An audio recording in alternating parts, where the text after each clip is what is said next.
성도 여러분, 안녕하세요. 지금까지 우리는 칭의와 성화, 신분과 수준, 초월과 자연이라는 말로 믿음의 여러 측면들에 대해서 나누어 보았습니다.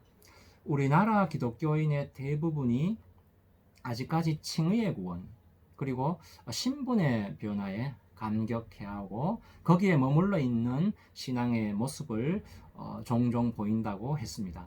그래서 일반 상식의 영역보다는 초월에 속한 종교의 영역에서 자신의 신앙을 증명하려는 경향을 강하게 보인다고 했지요.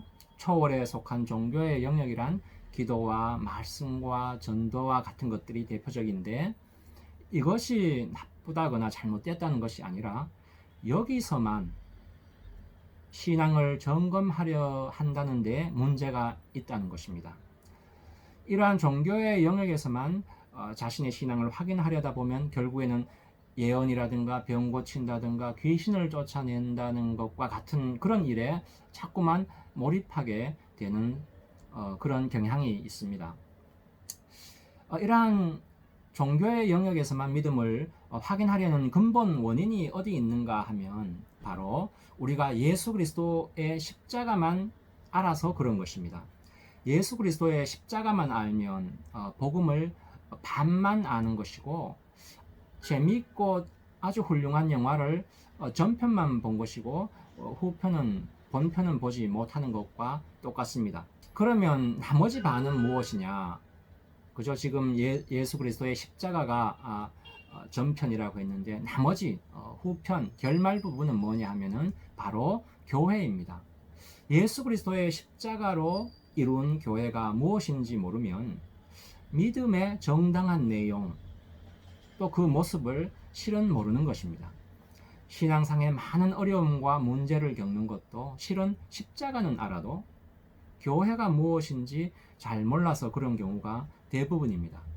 우리의 신앙은 실은 예수 그리스도의 십자가로 출발해서 교회로 완성되는 것입니다. 그래서 우리의 믿음의 내용의 반은 십자가이고 반은 교회인 것입니다.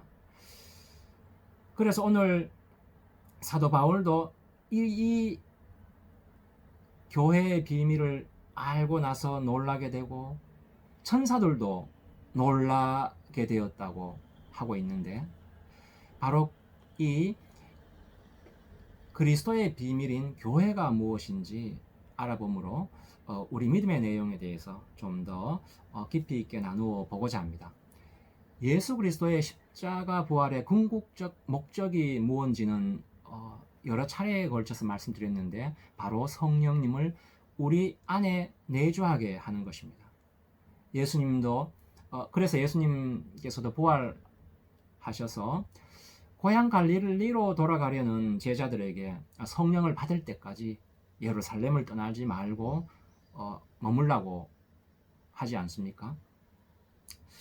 지금도 유대인이 세계 각지에 뿔뿔이 흩어져서 사는데, 예수님이 태어나기 전 600년 전부터 이스라엘 민족이 강대국에 포로로 잡혀가거나 또는 도망을 가서 세계 각지, 그러니까 애굽이라든가 메소포타미아라든가 그리스 등등 세계 각지에 뿔뿔이 흩어져서 살았습니다. 그래서 유대인임에도 이들은 서로 다른 나라 말을 했던 것이지요. 지금도 유대인이 다른 나라 말을 하고 있지 않습니까? 이들이 명절을 지키려고 우리나라로 치면 설날에 예루살렘에 모였습니다. 그들에게 성령이 임하게 되는데, 예수님께서 말씀하신 것처럼 성령님이 임하게 되는데 무슨 일이 벌어지냐 하면은 잘 알지요. 사도행전 2장에 나옵니다. 이들에게 성령이 임하는데 놀랍게도 이들은 서로 다른 말을 함에도 서로 알아듣습니다. 그러니까 지금 프랑스 사람, 미국 사람, 중국 사람, 일본 사람, 한국 사람이 각자 나라 말로 하고 있는데 서로 알아듣는 그런 현상이 일어난 것이죠. 성경은 이 현상을 방언을 한다라고 하고 있는데, 우리가 보통 방언이라고 하면은 방언 보통 하지 않습니까? 뭐 샬라샬라샬라 이렇게 이해 못할 말로 방언을 합니다. 하나님만 알아듣고 인간이 알아듣지 못하는 하늘나라 말이라고들 주로 이렇게 이해하고 있지 않습니까? 그런데 방언의 원래의 뜻은 그런 것이 아니라 실은 각 나라의 언어를 말하는 것입니다. 방언의 원래 뜻이. 그래서 영어, 독어, 뭐 히브리어, 그리스어, 중국어, 일본어 같은 그런 각 나라 말인 거죠. 각자가 각 사람이 예루살렘에 모인 각 사람이 자기 나라 말로 말하는데 그들이 서로 알아듣는 것입니다. 왜 그런 거 하니? 바로 성령님이 그들에게 임했기 때문인 것이죠. 한영, 성령을 공유하니까 당연히 알아듣게 되는 것 아니겠습니까? 그렇겠지요. 각자에게 임한 영이 똑같으니까 말이죠. 그런데 이제 이 상황을 성령님 입장에서 한번 상상해 보십시오. 성령님이 모든 사람 안에 내주하게 되니까 성령님 입장에서는 각 사람 한 사람 한 사람이 성령님 자신의 몸인 것처럼 되겠죠, 그죠? 한번 생각해 보십시오. 그렇겠죠. 그러니까 성령님이 우리 안에 거함으로써 우리 각자의 몸이 성령의 몸이 된 것과 마찬가지인 것입니다. 이 성령을 하나님의 영이라고도 하고 예수 그리스도의 영이라고도 하는데, 성령이 우리 안에 내주하심으로써 우리가 예수 그리스도의 몸이 된 것이고 예수 그리스도는 우리의 머리가 된 것입니다. 그래서 성령이 우리 안에 내주하심으로 우리는 세상 사람과 달리 예수 그리스도의 몸으로 불러냄을 받은 것이죠. 교회를 원어로는 에클레시아라고 하는데 그 뜻이 뭐냐면은 세상 밖으로 불러냄을 받았다라는 그런 뜻입니다. 그러니까 세상에 속하지 않고 예수 그리스도의 몸으로 불러냄을 받은 모든 사람을 교회라고 합니다. 그래서 교회란 건물이 아니라 예수 그리스도의 몸으로 부름받은 모든 사람을 뜻합니다. 예수 그리스도가 십자가를 진 궁극적 목적이 뭐냐 하면 바로 성령을 우리 안에 내주하기 위해서 우리는 예수 그리스도의 몸이 되고 예수 그리스도는 우리의 머리가 되게 하는 것입니다. 이것이 바로 오순절 성령 강림 사건의 의미입니다. 그래서 에베소서 1장 22절 23절에서는 이렇게 말씀하고 있습니다. 또 만물을 그의 발 아래 복종하게 하시고 그를 만물 위에 교회의 머리로 삼으셨느니라. 교회는 그의 몸이니 만물 안에서 만물을 충만하게 하시는 이의 충만함이니라. 이렇게 말씀하고 있습니다. 우리가 그리스도의 몸이고 그리스도가 우리의 머리라는 그 신뢰를, 그 예를 우리는 바울에게서 볼 수 있습니다. 바울이 아직 회심하기 전에 그리스도인을 잡아주기로 막 돌아다니지 않습니까? 그리스도인을 잡아주기로 다메섹으로 가다가 빛 가운데 음성으로 나타나신 예수 그리스도가 사도 바울에게 뭐라고 합니까? 이렇게 말씀하죠. 사울아 사울아 내가 왜 나를 핍박하느냐, 이렇게 말씀하십니다. 그리스도인을 붙잡으러 가는데 예수님 자신을 핍박한다고 말씀하시죠. 왜 그렇겠습니까? 그리스도인들 하나하나가 예수 그리스도의 몸이기 때문에 그런 것입니다. 성령으로 인해 우리는 예수 그리스도의 몸된 교회가 되었고 예수 그리스도는 우리의 머리가 된 것입니다. 그래서 예수님이 두 번째 심판주로 나타나실 때는 혼자 오실 수 없습니다. 당연히 그렇겠지요. 모든 성도들, 신구약의 모든 성도들과 함께 오시는 것입니다. 몸 따로 영혼 따로일 수 없으니까 당연히 그런 것이죠. 우리 믿음이 성장하는데 도움을 얻기 위해 그리스도의 비밀, 그러니까 예수 그리스도가 우리의 머리이고 우리가 예수 그리스도의 몸으로 부름을 받았다는 이 그리스도의 비밀에 대해서 우리 좀 더 살펴보기로 하겠습니다. 에베소서 3장 1절에서 4절까지 이렇게 말씀하고 있습니다. 이러므로 그리스도 예수의 일로 너희 이방인을 위하여 갇힌 자 된 나 바울이 말하거니와 너희를 위하여 내게 주신 하나님의 그 은혜의 경륜을 너희가 들었을 터이라. 곧 계시로 내게 비밀을 알게 하신 것은 내가 먼저 간단히 기록함과 같으니 그것을 읽으면 내가 그리스도의 비밀을 깨달은 것을 너희가 알 수 있으리라. 이렇게 말씀하고 있습니다. 3, 4절을 보면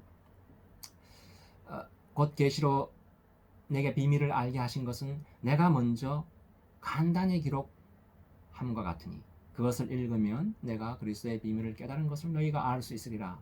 이렇게 사도 바울이 그리스도의 비밀을 깨달았다고 하고 또 깨달은 이것은 이미 앞에서 말했다고 하고 있는데 앞에서 말한 그리스도의 비밀을 요약하면 바로 에베소서 1장 10절과 2장 22절의 말씀으로 요약할 수 있습니다. 에베소서 1장 10절에 하늘에 있는 것이나 땅에 있는 것이 다 그리스도 안에서 통일되게 하려 하심이라 하고 있고 2장 22절에서는 너희도 성령 안에서 하나님이 거하실 처소가 되기 위하여 그리스도 예수 안에서 함께 지어져 가느니라 이렇게 말씀하고 있습니다.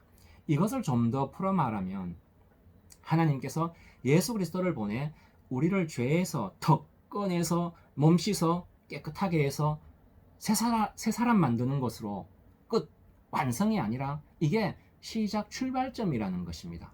그 목적지는 성령으로 말미암아 모든 사람을 예수 그리스도의 몸으로 삼아서 예수 그리스도의 장성한 분량에 이르도록 흠도 없고 점도 없는 거룩한 자로 완성하는 것, 이것이 구원의 목적이고 그리스도의 비밀이요 하나님의 비밀한 경륜임을 사도 바울이 깨달았다는 것이죠. 그러니까 그리스도의 비밀이란 주의 이름을 부르는 모든 자들을 예수 그리스도의 몸인 교회로 삼고 또 우리에게 성령이 함께하는 인생과 역사를 허락하심으로 우리를 하나님이 거하시는 거룩한 처소로 만드는 것이라는 것입니다.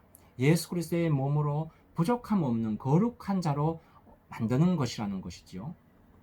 그러니까 바울은 십자가를 통해 죄를 씻어 의롭게 만드는 구원을 넘어 영원 전부터 창세 전에 두었던 하나님의 계획, 하나님이 무엇을 하려는지를 비로소 깨닫게 되었다는 그 얘기입니다. 그 태초의 계획이란 바로 예수 그리스도는 우리의 머리가 되고 우리는 예수 그리스도의 몸된 교회가 되어 거룩함을 이루는 것이지요. 한마디로 교회가 태초의 계획인 것입니다. 교회라는 것이 참으로 놀랍지요. 단순히 건물을 말하는 것이 아닙니다. 우리가 그리스도의 몸이 되는 것이고 그리스도가 우리의 머리가 되는 것입니다. 이것이 얼마나 놀랍고 상상할 수도 없는 것이었는가를 에베소서 3장 9절 10절 11절이 말하고 있는데 9절부터 이렇게 말씀하고 있습니다. 영원부터 만물을 창조하신 하나님 속에 감추어졌던 비밀의 경륜이 어떠한 것을 드러내게 하려 하심이라. 이는 이제 교회로 말미암아 하늘에 있는 통치자들과 권세들에게 하나님의 각종 지혜를 알게 하려 하심이니 곧 영원부터 우리 주 그리스도 예수 안에서 예정하신 뜻대로 하신 것이라 이렇게 말씀하고 있습니다. 10절을 보면 이게 너무나 신비스러워서 하늘에 있는 정사와 권세도 몰랐던 비밀이라고 하고 있습니다. 이 땅에 있는 사람이 아니라 하늘에 있는 정사와 권세들도 몰랐던 일이라고 하고 있는데 하늘에 있는 통치자들과 권세들이 누굽니까? 하나님 빼놓고 말하자면 천사들인 거죠. 천사들도 모르고 있었던 것입니다. 천사는 말하자면 하나님의 심부름꾼, 비서입니다. 심부름꾼, 비서는 주인의 뜻, 하루 일정을 잘 알아야 심부름도 잘하고 하는데 이런 천사들조차 모르고 있었다는 것입니다. 모르고 있었다기보다가 이들도 알지 못할 정도로 상상하지 못할 정도로 신비스러운 계획이었다는 것이죠. 그 비밀이 뭐냐? 아까 말씀드렸죠. 다시 한 번 더 말씀드리자면 예수 그리스도의 십자가로 인해 우리를 죄에서 꺼내놓는 구원이 다가 아니라 앞으로 더 있는데 그것이 바로 우리를 예수 그리스도의 몸된 교회로 불렀다는 것입니다. 이게 창조 때부터 감추어져 있던 그리스도의 비밀이라는 것이죠. 그래서 십자가만 알고 십자가의 궁극적 목적인 우리를 예수 그리스도의 몸된 교회로 불렀다는 것을 모르면 복음을 반만 아는 것이 되는 것입니다. 하나님이 세상을 만든 목적이 뭐냐 물으면 우리는 지금도 대답할 말이 좀 궁색합니다. 왜냐하면 뒤이어 이런 물음들이 계속 나오기 때문이죠. 하나님이 왜 아담과 하와를 지었나? 아담과 하와를 지었으면 왜 또 사단은 또 왜 지었나? 선악과는 왜 또 만들었나? 먹으면 죽을 것이라면 안 만들면 되지. 만들었으면 먹지 않게 했어야지. 이런 질문들이 막 쏟아져 나옵니다. 여기에 답하기란 참으로 쉽지 않지만 답이 안 나오는 것은 우리가 알고 있는 것이 예수 그리스도가 우리를 죄에서 꺼내 천국 갈 것이다 라는 이 정도 수준만 알고 있기 때문이죠. 그리스도의 몸된 교회가 그 궁극적 목적임을 알면 어느 정도 답이 나옵니다. 아담은 실패했지만 하나님이 우리를 향해 가지신 태초의 계획은 실패한 것이 아니죠. 하나님이 세상을 창조하신 목적, 그러니까 우리를 거룩한 존재로 만드시려는 창조의 목적은 실패하지 않았습니다. 오히려 더 분명하고 확고해졌죠. 우리는 성자 하나님, 그죠? 예수님의 피로 새로 거듭난 존재가 되었고, 성자 하나님, 그러니까 예수님의 몸인 교회가 되었기 때문입니다.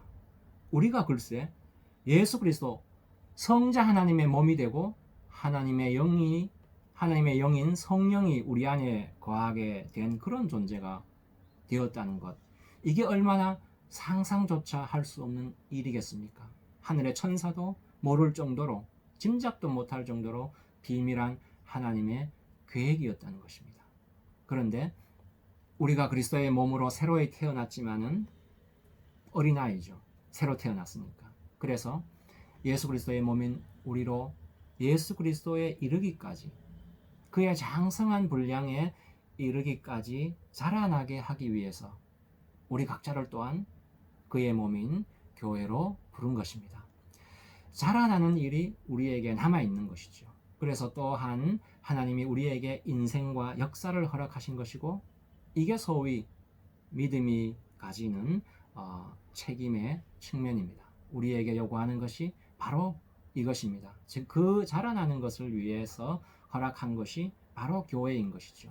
우리를 그리스도의 몸인 교회로 불러놓고 어떤 훈련을 시키느냐 하면 그리스도의 장성한 분량에까지 자라도록 훈련시키는 것입니다. 훈련받고 또 고쳐나감으로 하나님이 만드신 인간의 수준과 궁극적 모습이 무엇인가가 비로소 보이는 곳, 드러나는 곳이 바로 교회입니다.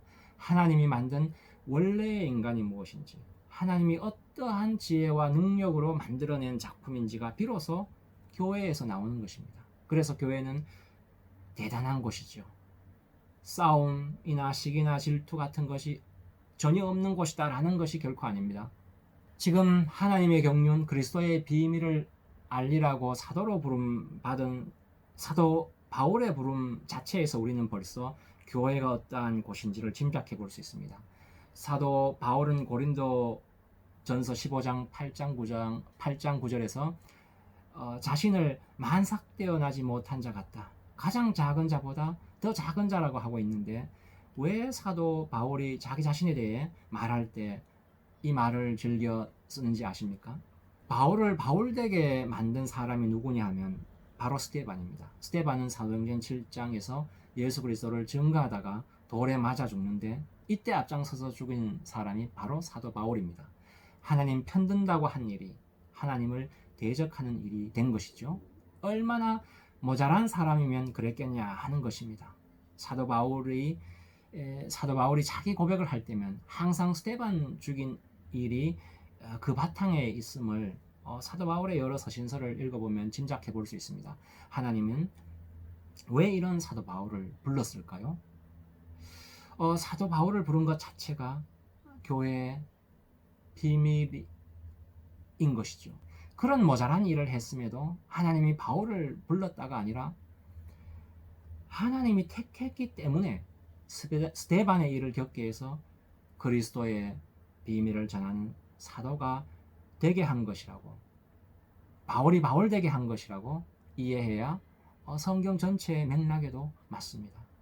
하나님이 택해 불러내었기 때문에 그 길, 작은 자보다 더 작은 자, 만삭되지 못해 태어난 자라는 그런 고백, 참 부끄러운 고백을 하지 않을 수 없는 그 길을 걷게 하신 것이죠. 그래서 바울을 부른 것 자체가 교회가 무엇이냐에 대한 메시지이기도 합니다.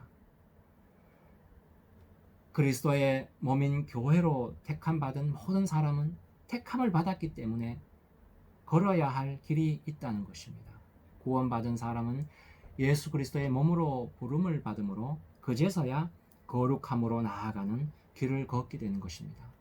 이게 바로 성화의 길인 것이죠. 하나님이 우리를 예수 그리스도의 몸된 교회로 삼으신 이유입니다. 적당한 어려움, 시험을 늘 주시는 것이죠. 누가 줍니까? 같은 멤버가 주죠. 같은 교회 성도가 줍니다. 어느 날 핥힌 것 보살펴주고, 보살펴준 것 다시 핥히고, 물어뜯은 것 꿰매주고, 그 꿰매준 것 다시 뜯어내고, 이러저러한 일거리 주셔서 우리를 훈련시키는 것입니다. 하나님 위한다고 열심히 한다고 했던 짓이 꼭 바울이 한 짓처럼 옆에 있는 성도 때려잡는 것일 수도 있습니다. 그러나 시간에 비례해서 누구나 커간다는 데 교회의 신비함이 있습니다. 교회로 부름받은 신자는 교회 속에서 딱 끼면서 크는 것이지요. 인내라든가 절제라든가 사랑이라든가 용서를 그 과정을 통해서 배우게 되고, 그래서 하나님 성품을 하나씩 배워나가는 것이지요. 남이 하는 실수 보고 내가 배우게 되고, 내가 용서도 해보고, 그래서 기쁨도 누려보고, 다음날 또 다 까먹고 또 물어뜯기도 하지만 커갑니다. 어쨌든 그러면서 성령의 열매를 맺어가는 것이지요. 서로 핥혀도 크는데 서로 위로하고 격려하면 또 얼마나 더 크겠습니까?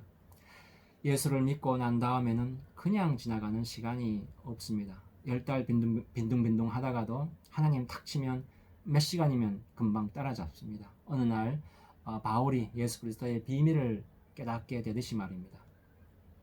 무의미하고 정지된 시간이란 믿는 자에게는 결단코 없습니다. 이게 교회의 신비함이죠.